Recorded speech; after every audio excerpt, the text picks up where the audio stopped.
question number 12, we have a diagram with a curve with an equation y is equals to 4x to the power 1 upon 2 minus 2x and a straight line. They're intersecting at the points B and C. So by calculation, we have to find the x coordinates of B and C. So we'll have to solve the equation simultaneously. So we have 4x power 1 upon 2 minus 2x, which is the equation of the curve, and the equation of the line, which is y is equals to 3 minus x.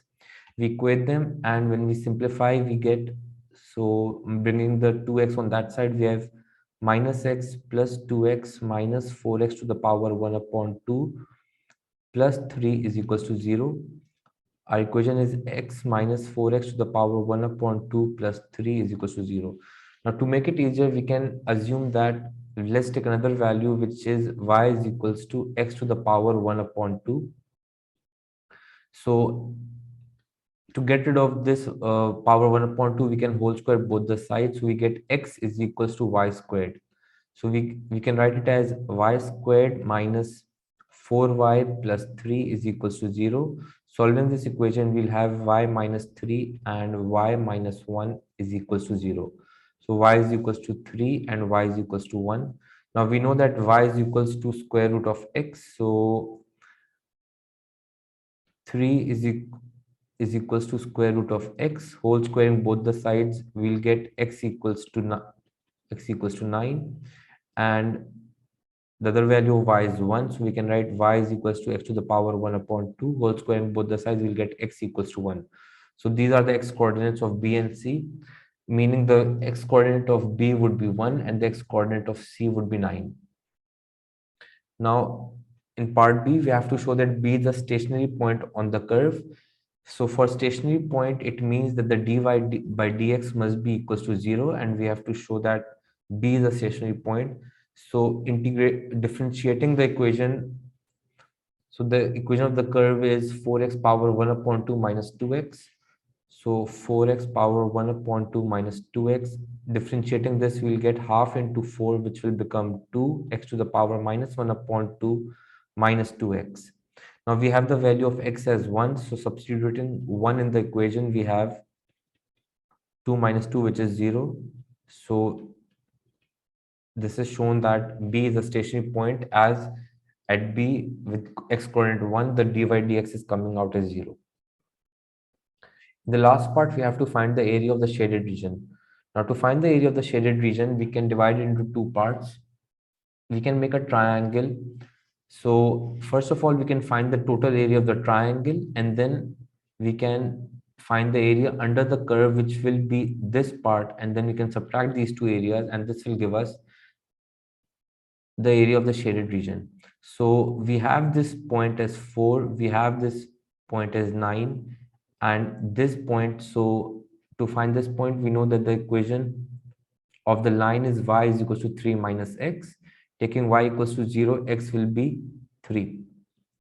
So the base of the triangle is 6, and substituting 9 into the equation, x equals, so the value of x is 9, so we'll get the height as 6, because 3 minus 9 would be minus 6. However, as we are finding the area, we'll take the length, which will always be in positive. So the area of the triangle would be half multiplied by 6 multiplied by 6, which is 18. Now to find the area under the curve, we know that the limits are 9 and 4, so we'll integrate the equation of the curve and then substitute the limits 9 and 4. So for area under the curve, we'll integrate the equation 4x to the power 1 upon 2 minus 2x, and the limits are 9 and 4. So we integrate by first increasing the power by 1 and then dividing by the new power. So adding half, 1 to half, we get 3 upon 2, and then we divide this by 3 upon 2, and 2x, integrating this would become 2x square upon 2, and we can simplify to just write it as x square. So the simplified form would be 8 upon 3 x to the power 3 upon 2 minus x squared. Now substituting the limits, first we'll substitute 9 into the equation, we'll get 8 upon 3, 9 to the power 3 upon 2 minus 9 whole squared. And then we'll subtract it from the lower limit, which is 4. So we'll get 8 upon 3 into 4 to the power 3 upon 2 minus 4 whole squared. So we can just substitute all these values in a calculator and get our values. However, so this 9 to the power 3 upon 2 would become 27. So this will be 8 upon 3 into 27 minus 9 square 81 minus 4 to the power 3 upon 2 would be 8. So we'll get 64 upon 3 minus 16. Simplifying these values, we'll get 43 over 3. Now subtracting it from the area of the triangle, which was 18, we'll get 18 minus 43 over 3. So this is the area of the shaded region.